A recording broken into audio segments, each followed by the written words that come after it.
Hey guys, welcome to another video on the channel. Appreciate the support lately. You guys have been absolutely smashing it. The likes on the videos, the comments, the new subscriptions, I really do appreciate it.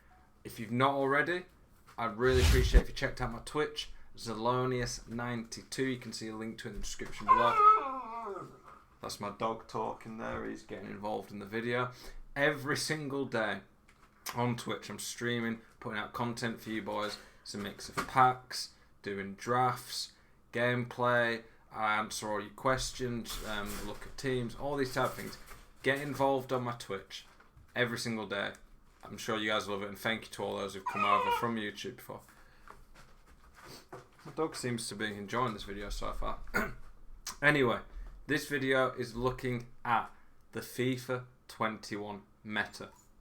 This video today is going to be looking at the meta for FIFA 21, what I think it's shaping up to be so far. Obviously, this could all change. EA could bring a patch out that completely changes the game, and we could be looking at something different. And if that happens, I'll do a video on it, do my best to educate you guys on what I'm seeing. This isn't my full end team at the moment. Obviously, it's a very good team. You can see here I have a lot of coins still got quite a lot of FIFA points. I've got a lot of stuff to sell in my club. The Cantona's just a loan, so I'm not fully sure which way I'm going to go with my club. I need to get a few icons in. Obviously, though, it all depends on what the prices are on a lot of these icons. But what we're going to start with this video when we look at the meta is what type of players you want in it. We'll start with the defense, move to the midfield, and then the attack. And then I'll show you a few clips of what I think the meta's looking like, what seems to be fairly consistent at the moment. Starting with the defense. Pace is more important than ever. Through balls seem OP. They're stupidly accurate, especially with any decent player who's just got remotely good passing. Finishing is very consistent, so you really don't want to give up easy chances through balls. Pace is massive. Like Ramos, the 71, just doesn't feel very good simply because of how slow he is compared to some of the top centre-backs. Varane and Van Dijk, for me, are going to be the best centre-backs outside of icons. Van Dijk still might be the best centre-back. Might not be yet, it's too early to say, but these two are going to be a great pairing at the start. Obviously, not everyone can afford them, but if you've got a pretty good team, 600k to get the two best centre-backs in the game, maybe a bit more than that, but it's pretty good. At centre-back then we want pace, good physical stats are obviously nice, and then being good on the ball, all that comes in, but pace is key. And I would be putting a shadow on every centre-back right now. At the moment, no centre-back's going to get near 99 pace without a shadow. So shadow is going to be really good and make a big difference to your team. Even someone like Klosterman in the Bundesliga is going to be a top-tier centre-back early on. At full-back, you're wanting someone with 90-plus pace really at this point. And then you either want to put a shadow or an anchor. On full-backs like these who near 99 pace anyway with an anchor, I'm putting anchor on. Because shadow, they don't need it, and the extra physical is quite nice. For me, I'm always going to try to build a very meta team. If you're wondering what meta means, by the way, it means most efficient tactic available. So basically, what is the best way of playing? Obviously, I don't want to say this is exactly how you should play and make people feel like they're forced to play it a certain way. But I'm here to educate, try to help you guys improve at the game, show you what works. So anchor, for me, is going to be a really good chem style on fullbacks. Now, when we look at midfielders, you've got a bit more variety that you can go here.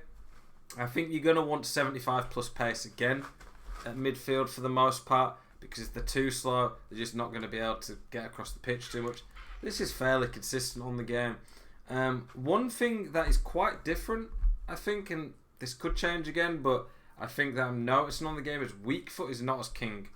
Last year, you wanted generally 4-star weak foot midfield. You could get away with 3-star on some of the more limited players. But 3-star weak foot this year feels a lot easier to use, especially for passing. In attack, when we get there, we'll talk about it a bit more. But it doesn't feel like the 5-star weak foot's like a whole lot are going to be as massive important this year. If we look at a card like Michael Ballack, on previous FIFA, he felt pretty clunky, to be honest. I felt he was pretty unusable at times, and when I say unusable, I mean he just wasn't a very good card. He was good, but not as good as he could be. The agility and balance on him should feel okay, but on previous FIFA it didn't. On this FIFA, especially with the RB dribbling that we've got at our fingertips we can use this year. Clunkier players do feel a lot better, and you don't need the 5-star weak foot quite as much as I was saying. Depending on what formation you're playing, whether it's the narrow, the 4-2-3-1, the 4-4-2, that does depend on what type of player you want in your team. But for me at the moment, you want pretty good physical ones, decent pace, good all-round physical, and midfielders that are just quite well-rounded. So when I look at players and talk about good midfielders I want and ones I put in my team, it's going to be pretty good all-rounders.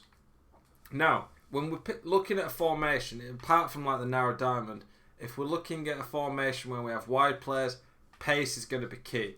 So like, Mbappe will be a great striker, obviously, of course, but out wide, he will be insane. Pace, dribbling, finishing, these are what you want. Skill moves this year feels quite useful to have a bit more than last year. You can chain skills a lot better this year. I've seen some people saying 5-star skills is essential. I disagree with that. I think 3-star isn't ideal. You want at least 4-star to be able to do the scoop turn, etc. But you can get away with 4-star. 5-star's not essential for attackers. The meta seems right now for attackers to have really quick ones that you can play through balls into behind, and they have good enough finishing that they can just finish the chances that they make for them. The dribbling seems pretty decent at times, but then at times doesn't feel great. So like, I feel like cards like Butra last year that were really good left stick dribbling, I don't feel they're going to be quite as important this year. I feel physical, like good strength, big men. You don't want them too clunky, but I feel like big, strong strikers who's still decent on the ball are going to be pretty good this year. Heading's a lot better this year. It's not OP, but it still seems pretty good. Anyway, I've shown you kind of what I rate in players, how I'm building my team. Let's look at some clips where I show you what I think of the meta and some clips that I think show it.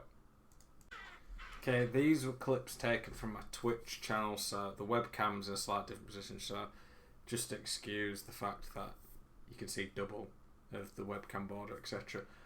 This is just to show you a few examples of how pace can be, the through balls, etc. One of the things that I think could be quite meta in defence is dropping your defensive line just a bit deeper. Not even to be super negative, just to stop giving that space up in behind your defence.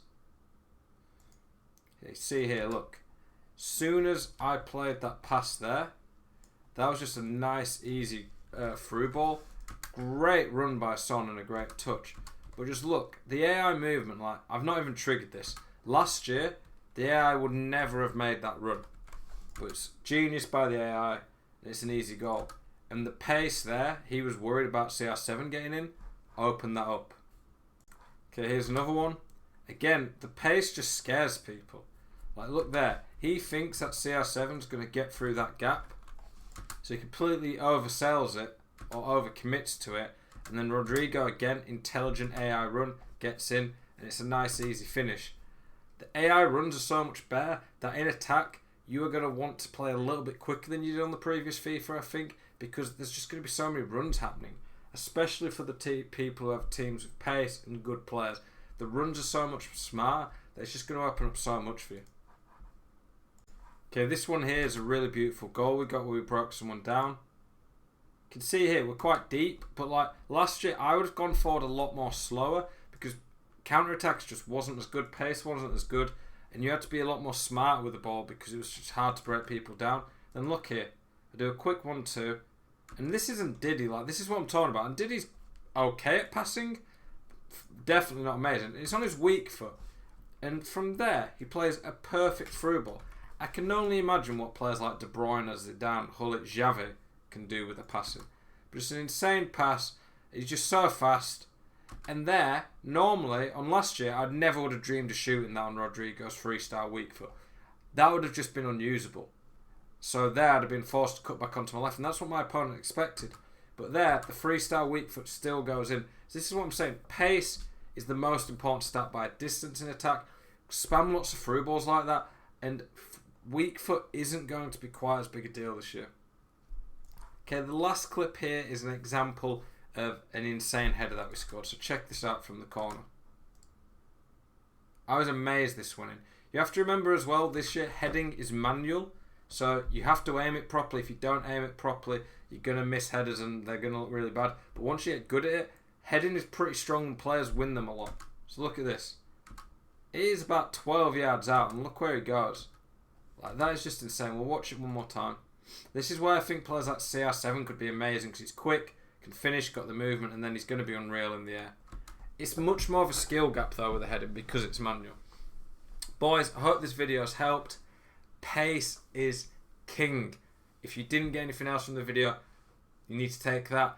Get pace in all your positions. Drop your depth if you need to. Mark those through balls. Spam the through balls when you get them. That is really big at the moment. If I see anything else that really seems to shift the meta, change it a lot, I will let you know. Appreciate you, boys. Thank you for the support. Make sure you drop into one of the streams and have a great evening.